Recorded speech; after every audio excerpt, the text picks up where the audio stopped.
Monday evening. I'm Riley King, and welcome to this Monday evening edition of the Riley King Newscast, right here on the Riley King Network.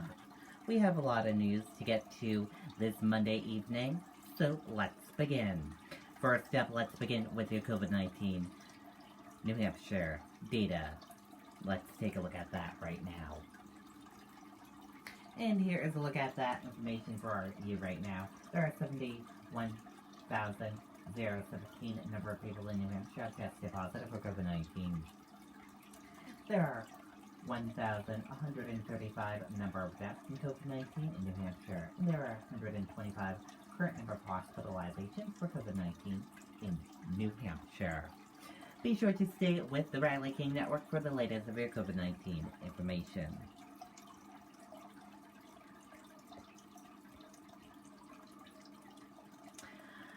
We have a wintry mix and heavy snow coming into New Hampshire. Officials with New Hampshire DOT Eversource say they are ready for winter storm. Public are urged to stay off roads Tuesday. Let's take a listen to that video from WMUR News 9, Ray Brewer.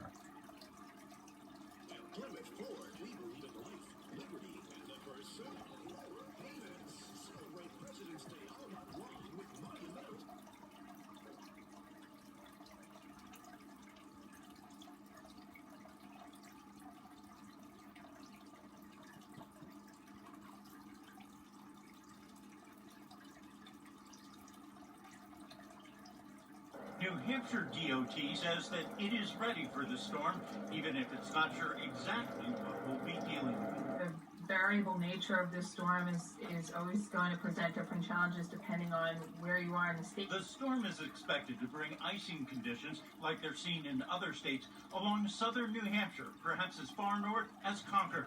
Elsewhere around the state, it's expected to bring heavy wet snow. But the DOT says the timing of the storm should help. The bulk of it will be overnight, and so we're hoping that most people will be home. We always like for people to stay home in a snowstorm. It's the safest place that you can be. DOT is also pleading with drivers not to crowd the plows. We've had and continue to have incidents with our plow trucks on the road with accidents and people trying to pass plows. Utilities are also tracking the storm closely. Eversource says the potential for icing and the damage that can cause is a big concern when it comes to power outages. But it also says actions taken over the past several years should help cut down on those outages. There's vegetation management, tree trimming, robust tree trimming programs, obviously part of that. But we've also invested in covered wires to hopefully also help make the system more resilient to this kind of icing. The storm is moving across the U.S., and that can put a strain on mutual aid as crews deal with outages in their home states. But Eversource says that won't impact its ability to deal with outages if they happen here. We are ready to respond, though, and regardless of what happens in other states, we do have approximately 600 line, tree, and service workers here in New Hampshire ready to serve our customers. The DOT is asking people to go out and do their errands now so you're not out when the storm or if the storm picks up in intensity this afternoon. As for Eversource, well, they are asking people, if you see a downed wire, to please call 911.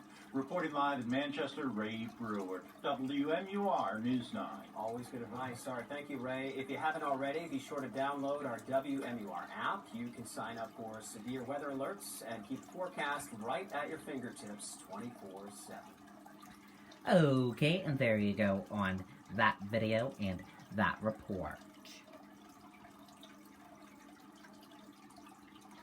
Dozens of closures, delays, switch to remote learning reported in New Hampshire. Dozens of schools changes have been reported in New Hampshire for early week winter storm.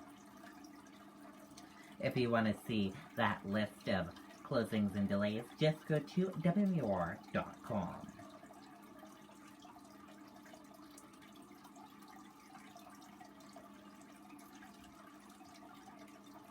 New Hampshire's state-run COVID-19 vaccination site to close Tuesday because of winter storm. State officials say some will be contacted to reschedule.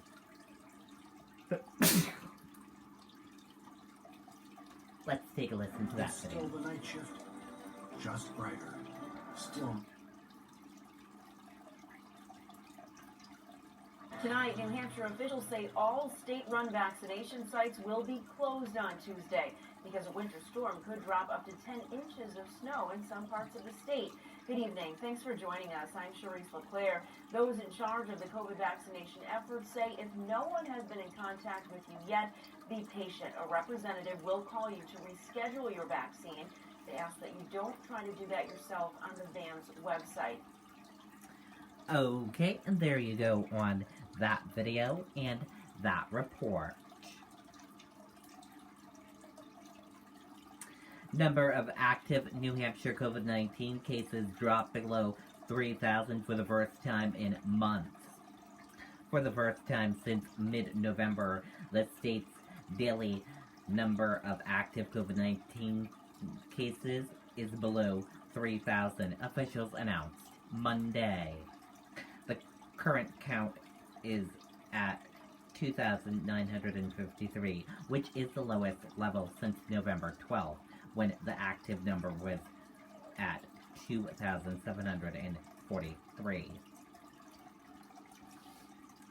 2 new deaths were attributed to COVID-19 in Monday's report, bringing the state's total to 1,135. The victims were a woman aged 60 or older from Coos County and a man 60 or older from Hillsborough County.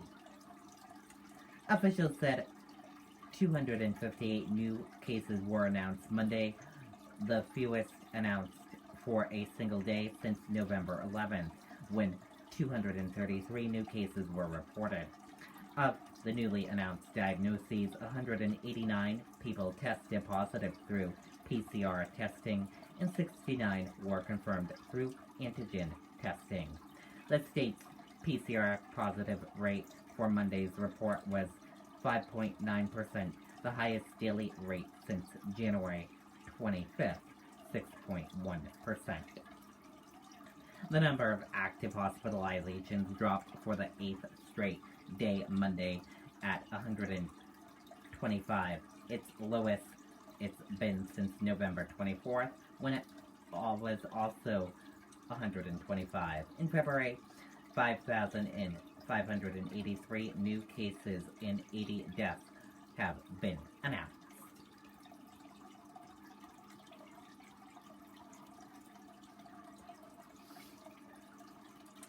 Search continues in Manchester for a suspect in weekend homicide. Authorities are searching for Timothy Johnson, who is considered armed and dangerous. Let's take a listen to that video from WR News 9.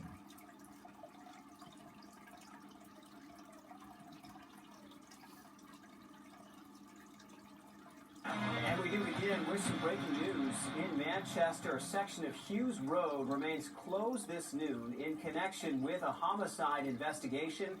State police have been helping Queen City officers look for Timothy Johnson, who's wanted in connection with the shooting death of Jean Lascelle. That shooting happened outside the Families in Transition Winter Emergency Shelter in downtown Manchester over the weekend. Police say Johnson should be considered armed and dangerous. If you have any information about this, you're urged to contact police. Okay, and there you go on that video and that report.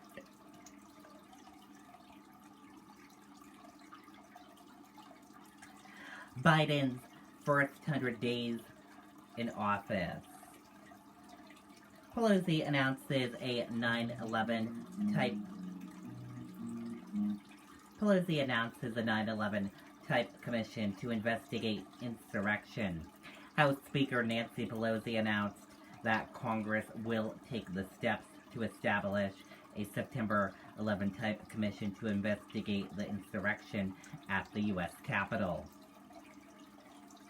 Retired Lieutenant General Russell was appointed to issue a report on Capitol security following the riot. And that does it for this evening edition of the Riley King Newscast right here on the Riley King Network. I hope you all have a great rest of your evening, and I'll see you back here tomorrow for another newscast. I'll have a news report coming up in a little bit. Good night and goodbye, everyone.